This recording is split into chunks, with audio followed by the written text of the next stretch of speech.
jingkmi Lynti bante ya ka Shillong Medical College kadang sakut hasun bat ka sarkar kam kran syahari AA halor kani ka benta.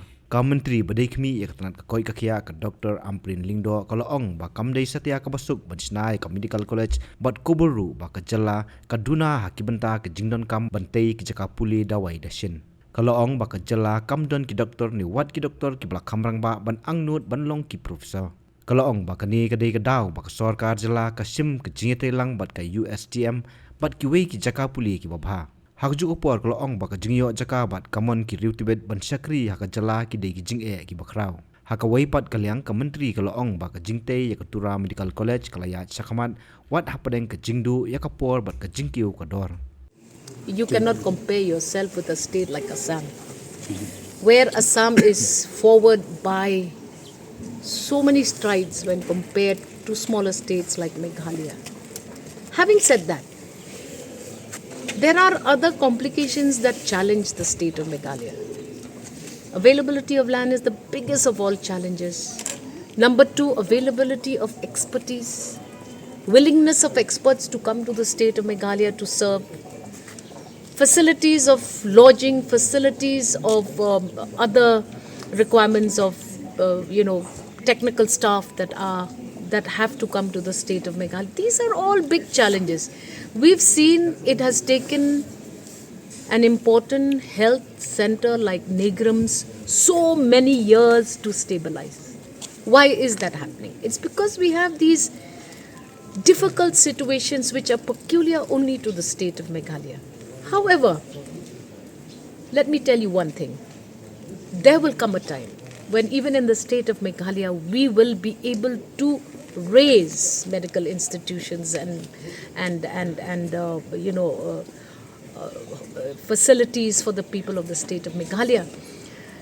The only thing now that we need to do in our current status, the Tura Medical College is well advanced in its infrastructure building. We need to remember that in order for government of India to grant us permissions to set up these institutions, there are a few procedures and processes that need to be put in place.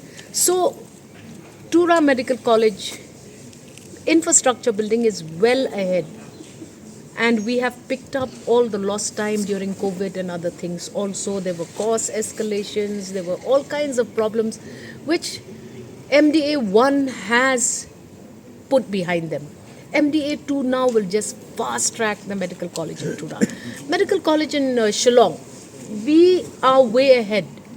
And in fact, right now, we are going to be floating the expression of interest for, again, certain upgradations of certain facilities. For example, in order to have a medical college, the state already has to have a few important infrastructures. So we are working on all of that, and we must not shy away from the challenges that we face. And we must also remember that all said and done, there may be a wish, but a wish on its own cannot result well. There has to be a will, and this will has to be a coordinated effort of citizens along with government and stakeholders that will give it their best to ensure that if tomorrow we bring up a medical college in Shillong, it should be state of the art. It should have all the requirements that will help students who study in this institute become not just good doctors, but also become satisfied with the facilities that are there around them. So I am not going to just put down that wish to have a medical college. We are progressing.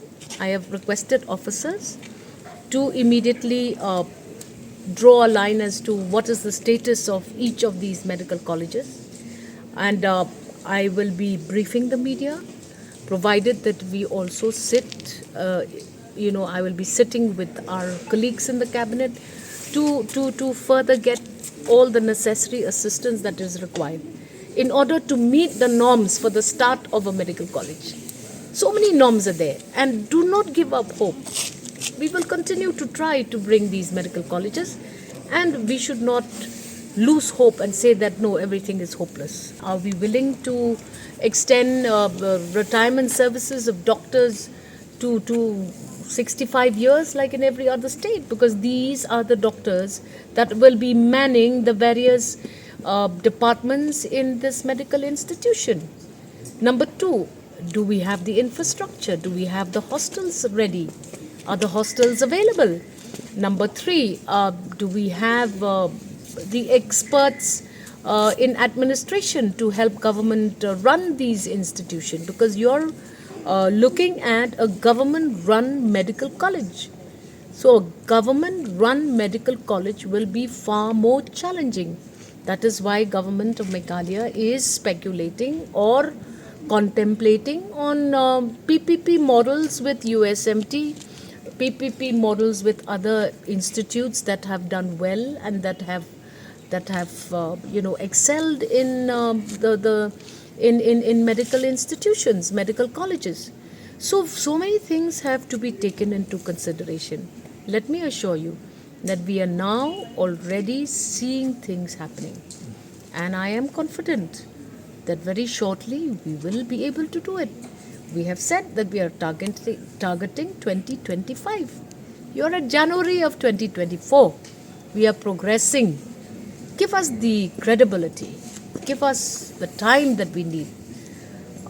Committing to a medical college is not like making, a dam or a dike somewhere and beautifying a place somewhere. This is like a committed investment. We must qualify. Will the experts come? Do we have the experts? Are we willing to look at pay structures that will be attractive for these experts to come? There are few areas where we do not have the experts as of now, even in the government facilities, the DHS. Pathology, do we have a pathologist? Do we have qualified people? Anatomy, do we have qualified people? Surgery, these are the different subjects that are going to be taught to students. So nevertheless, I am saying we are confident. We are going to try and nail it, and there is absolutely no harm in having a wish list of not less than 3 government medical colleges in the state of Meghalaya, or medical colleges that are going to be run on a PPP mode.